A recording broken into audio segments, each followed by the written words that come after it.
এই যে কীর্তনটা আপনারা দিচ্ছেন কিসের জন্য? শান্তির জন্য। কিন্তু মা, এই শান্তির মধ্যে এমন কিছু সত্য কথা যেটা গৌর হরিকে নিয়ে, সেইগুলো আজকের আমি আপনাদের কাছে প্রেস করব। আপনারা আপনাদের বিবেক বিবেচনা দিয়ে বিশ্লেষণ করে দেখবেন যে কথাটা ঠিক না ভুল।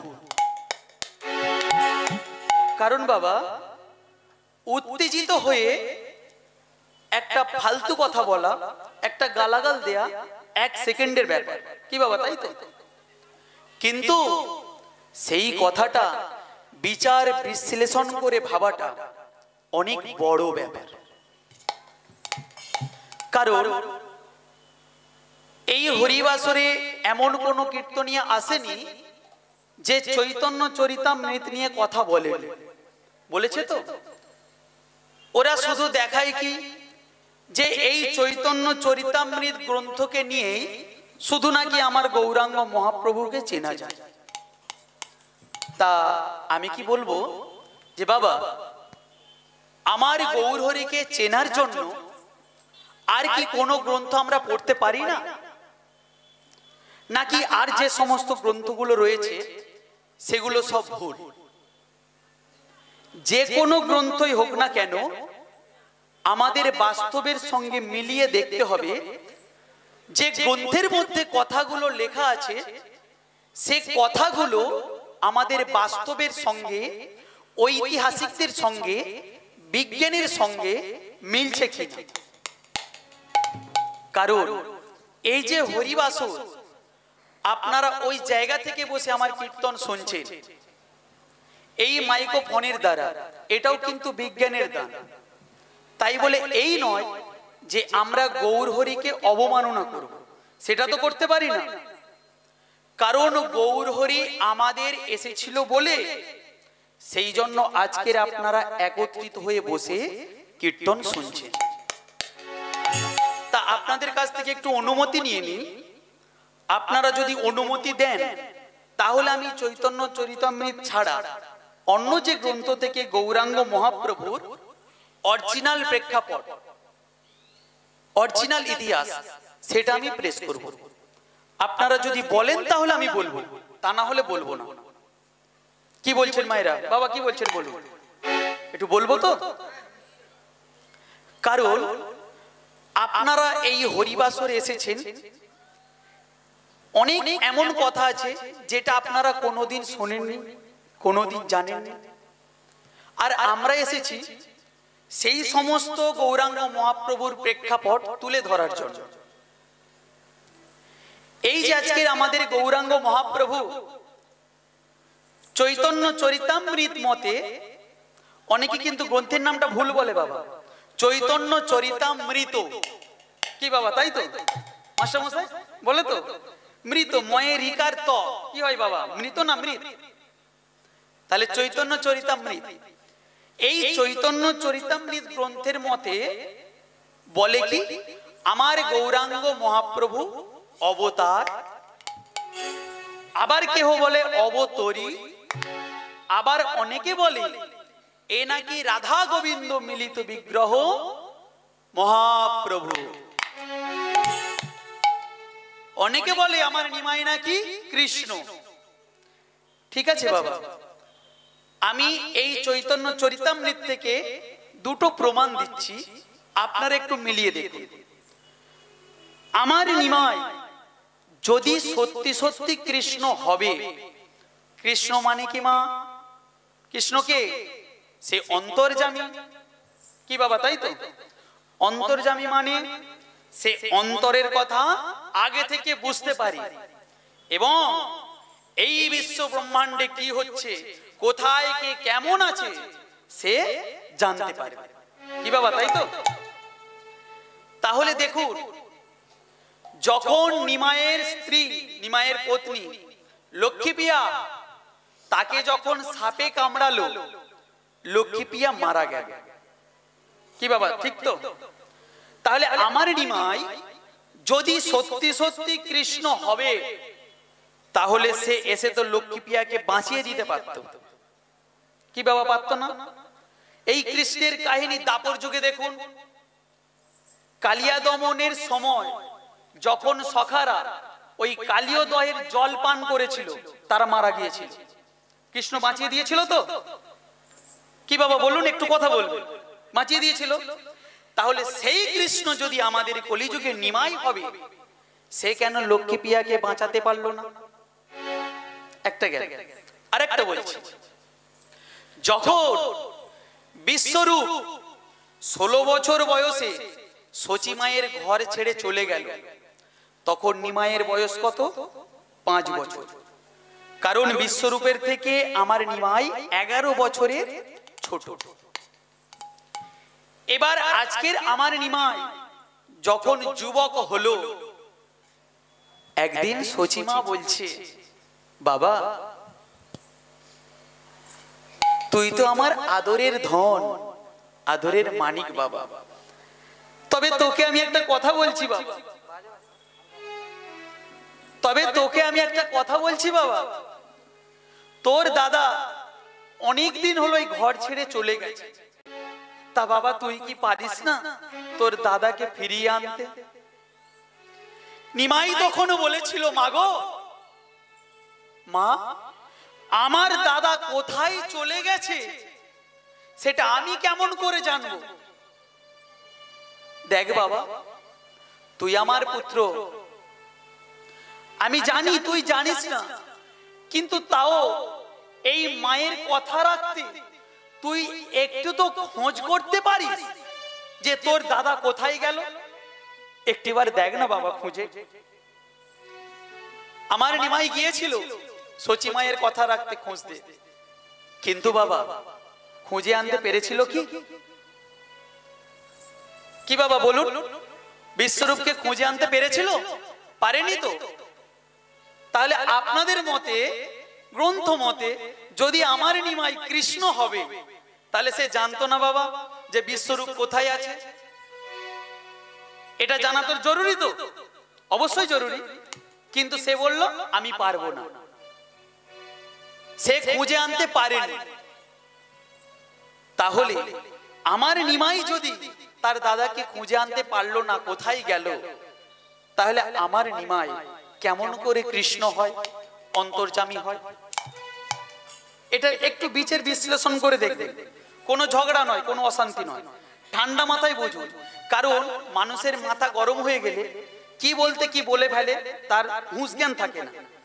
কিন্তু একটু যদি আপনারা ঠান্ডা মাথায় বিশ্লেষণ করেন, এটা বোঝা যায় যে সত্যিই আমার নিমাই কোনো কালে কৃষ্ণ ছিল না। এই দুটো তত্ত্ব থেকে প্রমাণ হলো তো বাবা। এবার আজকের আর গৌরাঙ্গর দিকে যাব না, আজকের একটু নিতাই চাঁদের কথা বলবো। এই যে নিতাই চাঁদ, এই নিতাই চাঁদকে বলে নাকি এ দাপরের বলরাম। কি বাবা বলে তো? অনেকে বলে নাকি দাপরের বলরাম। এই বিশ্বরূপ যখন বাড়ি ছেড়ে চলে গিয়েছিল, এ নাকি হয়েছিল শঙ্করারণ্য পুরী, তাই না? এবার এই নিত্যানন্দ এর বাড়ি কোথায় ছিল? নবদ্বীপে নয়। পুরো ঘটনাটা ঠিক যে এনার বাবা ছিল হারাই পণ্ডিত মুকুন্দ বন্দ্যোপাধ্যায়, মা পদ্মাবতী, এদের ছেলের নাম ছিল কুবের, একদম ঠিক। কিন্তু যখন কুবেরের বাড়িতে এক সন্ন্যাসী এসেছিল, সে কে সন্ন্যাসী? সেই সন্ন্যাসীর নামটা গ্রন্থে পাওয়া যায় না। কোন গ্রন্থ থেকে বলছি না? শৈবাল মিত্রের লেখা গোরা গ্রন্থ থেকে। ওরা বলছে নাকি যে শঙ্করারণ্য পুরী তিনি এসেছিল, কিন্তু না বাবা, শঙ্করারণ্য পুরী কোনো দিনও আসেনি। এক মনিবর এসে ওই হারাই পণ্ডিতের বাড়িতে 3 দিন 3 রাত্রি কাটিয়েছিল। 3 দিন 3 রাত্রি কাটানোর পর যখন চলে যায়, চলে যাবার সময় তখন তার বাবা মাকে ওই কুবেরকে ভিক্ষা চেয়েছিল যে কুবেরকে আমাদের দিয়ে দাও। কিন্তু যখন কুবেরকে চেয়েছে তখন তার বাবা মা অঝোর নয়নে কাঁদছে, অঝোর নয়নে কেঁদেছিল। বলুন তো, কোন বাবা মা তাদের একমাত্র সন্তান তাকে কি দিয়ে দিতে চায়? কেহ চায় না। এইটা তখন কুবেরের কত বছর বয়স? তখন কুবেরের 19 বছর বয়স ছিল। এই সময় ওই সন্ন্যাসী এসেছিল। কিন্তু তার আগে ওই যে বিশ্বরূপ সচিমায়ের বাড়ি ছেড়েছিল 16 বছর বয়সে, সেই 16 বছর বয়সে বাড়ি ছাড়ার পর বিশ্বরূপ এসেছিল ওই এক চাকা গ্রামে, খালাপপুর গ্রাম, এক চাকা খালাপপুর গ্রাম। ওখানে গিয়ে, ঠিক বলছি তো বাবা? কথাগুলো মিলিয়ে যাবে। সেখানে গিয়ে ওই কুবেরের সঙ্গে 3 দিন 3 রাত্রি বিশ্বরূপ কাটিয়েছিল। কাটানোর পর বিশ্বরূপ ওখান থেকে চলে গিয়েছিল। সেই ভালোবাসা পেয়ে ওই যে 3 দিন বিশ্বরূপ ছিল, বিশ্বরূপের মুখে তার ভাই গোরার কথা সব বলেছিল। কুবেরকে তার ভাই যে গোরার পুরো কাহিনী সেই কুবেরকে শুনিয়েছিল। শোনানোর পরে সেখান থেকে চলে যাওয়ায় কুবের তখন খুব কেঁদেছিল যে তার অন্তরঙ্গ প্রাণের বন্ধু তাকে ছেড়ে চলে যাচ্ছে। এইবার 3টে বছর কাটার পর ওই সন্ন্যাসী এসেছিল। আসার পর সন্ন্যাসী যখন কুবেরকে নিয়ে যায় তখন বলেছিল, কুবের যে যাবে ও তো সন্ন্যাসী হবে। বলছে হ্যাঁ। বলছে সন্ন্যাসী হলে ও কি ঘরে থাকতে পারবে না? তখন সেই অবধূত সন্ন্যাসী বলেছিল যে ঘর হলো মন্দির, ঘর হলো স্বর্গ, আর এই ঘরে থেকেই তুমি তোমার ইষ্ট দেবতাকে পাবে। ঘরে থেকেই তুমি ভজন সাধন করো। কিন্তু এই কুবেরকে যে আমি নিয়ে যাব, ওকে আমি পুরো এই বিশ্ব ব্রহ্মাণ্ড ঘুরে ঘুরে দেখাবো কোথায় কি ঘটনা ঘটেছে। এইবার সেই সন্ন্যাসীর সঙ্গে কুবের চলে গিয়েছিল বাবা। 5 বছর কাটার পর যখন কুবের বাড়িতে ফিরে এসেছিল, এসে বলেছিল, মাগো আমি তোমাদের ছেলে তোমাদের কাছে ফিরে এসেছি। কিন্তু বাবা ওই যে নিত্যানন্দ মিলনে দেখাচ্ছে কি যে কুবের যে গিয়েছিল আর ফেরেনি। কুবের আর শঙ্করানন্দপুরী দুজনে গিয়েছিল। এবার ওই শঙ্করানন্দপুরী কুবেরের কর্ণে যখন কৃষ্ণ মন্ত্রে দীক্ষা দিল, দেওয়ার পরে 2 দেহ এক হয়েছিল, এক হয়ে নিত্যানন্দ হয়েছিল। কি বাবা এটাই তো জানেন? আপনারা বলুন তো বাবা, এই জগতে আমাদের এই বাস্তবে কোনদিন 2টো ব্যক্তি এক হতে পারে? যদি ভুল করি, মানে ভুল কথা বলি, আপনারা বলবেন বাবা, আপনারা বিচার করে বলবেন। আমাদের এই জগতে 2টো মানুষ কোনদিন এক জয়েন্ট হতে পারে? হতে পারে না। তাহলে এখানে আমার যে নিত্যানন্দকে তৈরি করলো, এরা তৈরি করলো, কুবের শঙ্করানন্দপুরী এক হয়ে নিত্যানন্দ হলো, এরা এটা তৈরি করলো। তা এটা আপনারা মেনে নিচ্ছেন কেন? বলুন, কেন মানছেন? এটা কি মানা জরুরি? যেটা সত্য সেটা মানবেন তো?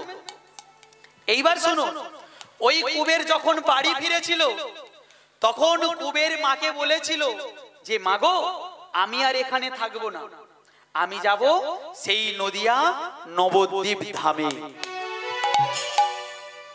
এইবার নদিয়া নবদ্বীপ ধামে যখন ওই কুবের এসেছিল, কুবেরকে দেখা মাত্র সচিমা ভাবলো যে আমার বিশ্বরূপ ফিরে এসেছে।